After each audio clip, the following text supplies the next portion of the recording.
My partner is a collector, and among the many things that she's collected are, and I say that in a positive way as a collector, she'll kill me later, but never mind, she's got a lot of school textbooks from the 50s, 60s. So my mother was a primary school teacher in the 50s and 60s, and I was just looking through them, looking through the books that she had, and what struck me is poetry appeared a lot throughout, but a lot of the poetry was nature poetry, and I guess what struck me really was the form. So I've robbed the forms from it in terms of the text that I produced, but the B was the fact that they were talking about things that a lot of kids now would know nothing about. A lot of the animals that were present, a lot of the plants that they were talking about in the poems themselves, were referring to things that many children now, particularly if you grew up in an inner city area, would be completely unfamiliar with, and things that now may be very uncommon, or at some point are likely to become uncommon. So I guess what interested me in that was really thinking about, well, what would that mean now? What would that look like now? What would it look like if you were talking from somewhere in the future to this past?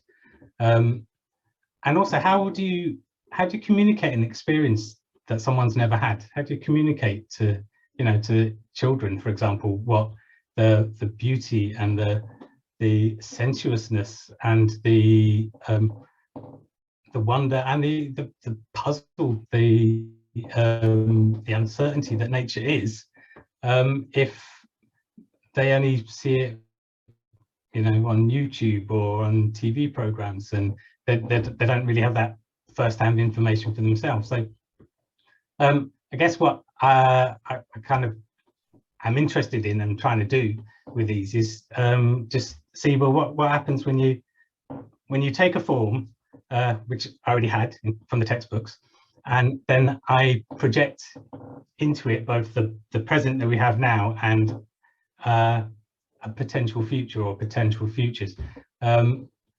how does that sustain a conversation with the past? So I guess that really was the starting point for that.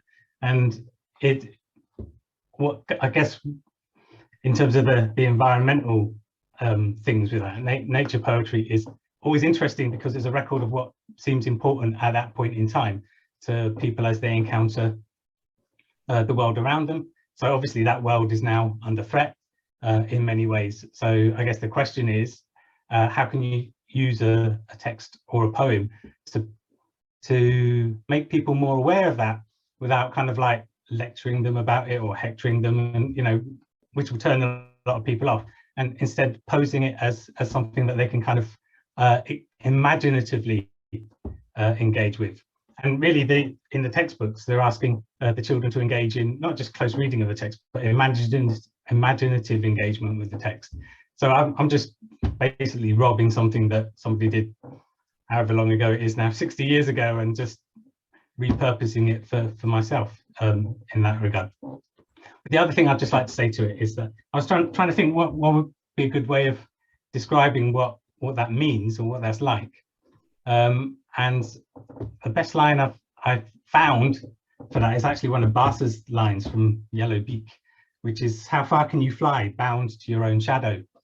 So not only do we have the shadow of the past, we have the shadow that we're creating in the future. So where does that leave us? What do we do? So that's my slightly rambling response to the question.